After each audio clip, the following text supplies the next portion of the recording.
Assisted dyeing বিল যেটি গত নভেম্বরে এমপিরা ফার্স্ট স্টেজে পাশ করেছিল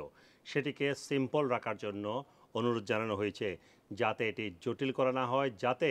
ব্যুরোক্রেটিক টিকেটের মাধ্যমে কারো মৃত্যু না ঘটে সেই বিষয়টি নিশ্চিত করার জন্য এমপিদের প্রতি অনুরোধ জানিয়েছেন ইংল্যান্ডের প্রধান মেডিকেল কর্মকর্তা প্রফেসর ক্রিস হুইটি। তিনি আজকে এমপিদের যে কমিটি রয়েছে যেটি এই অ্যাসিস্টেড ডাইং বিলটি পরীক্ষা নিরীক্ষা করছে তাদের সামনে উপস্থিত ছিলেন এবং তিনি বলেছেন সেফগার্ডিং যে বিষয়টি সেটি যেন বজায় থাকে, সেটি যেন কঠিনভাবে দেখা হয়, জোরালোভাবে দেখা হয় এবং সেটি যেন নিশ্চিত করা হয় এবং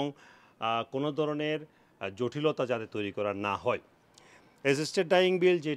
যেটিতে প্রস্তাব করা হয়েছে যারা খুব বেশি অসুস্থ, ইংল্যান্ডের বিভিন্ন হসপিটালে চিকিৎসাধীন রয়েছেন, তাদেরকে যদি তাদের সম্মতি থাকে এবং এক্ষেত্রে দুইজন ডাক্তারের সুপারিশ এবং হাইকোর্টের নির্দেশ, এই বিষয়গুলো যদি হয় তাহলে সেই রোগীকে 6 মাসের একটি সময় দেওয়া হয়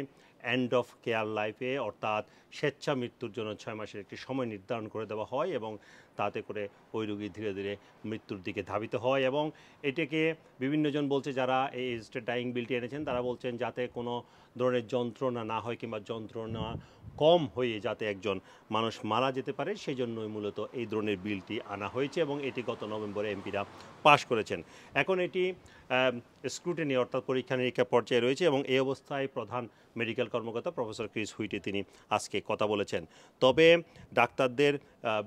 কনসার্ন রয়েছে, অন্যান্য যারা ডাক্তার রয়েছেন তার মধ্যে একজন হচ্ছেন যারা প্যালিয়েটিভ মেডিসিনের অ্যাসোসিয়েশন, সেখানকার ডাক্তার সারা কক্স, যারা মূলত যেসব doctor end of care life provide করে তাদেরকে রিপ্রেজেন্ট করে। তারা বলছেন তারা এই আইন সম্পর্কে, এই বিল সম্পর্কে কনসার্ন, তাদের উদ্বেগ রয়েছে, কারণ কোনো মানুষের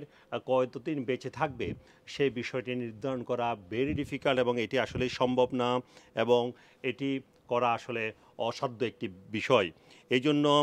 তিনি বলেছেন যে এক্ষেত্রে সরকারের এমপিদের আরও সতর্ক হতে হবে এবং এই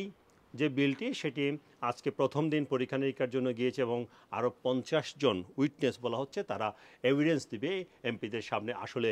কি করা যায়। এর পাশাপাশি বলা হচ্ছে এর পাশাপাশি আরও একটি জিনিস যেটি বলা হয়েছে সেটি হচ্ছে এমপিদেরকে যেটি এর জন্য, অর্থাৎ এই স্বেচ্ছা মৃত্যুর জন্য কারা কাজ করবে, কোন ডাক্তার কাজ করবে, কীভাবে কাজ করবে, এটার জন্য সেপারেট একটা সেট আপ দরকার, সেই ধরনের একটি প্রস্তাব এসেছে। ব্রিটিশ মেডিকেল অ্যাসোসিয়েশনের ডক্টর অ্যান্ড্রু গ্রিন, তারা যারা এই আইনের ব্যাপারে যারা নিরপেক্ষ ভূমিকা পালন করছে, তারা বলছে এই বিষয়টি ডাক্তারদের যে নর্মাল কেয়ার তার থেকে আলাদা হওয়া উচিত এবং এটির জন্য আলাদা একটি ব্যবস্থা রাখা উচিত এবং এনএসএসে এটি আলাদা করে ফেলা উচিত। এবং ক্রিস হুইটি তিনিও বলেছেন যে এই ধরনের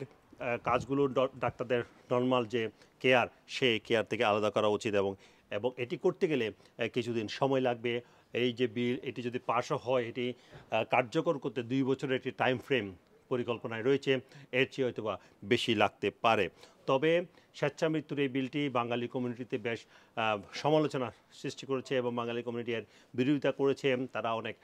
এমপিদের কাছে চিঠি লিখেছে এবং বিভিন্ন সভা সেমিনারও করেছে। তবে যেহেতু এটি মাত্র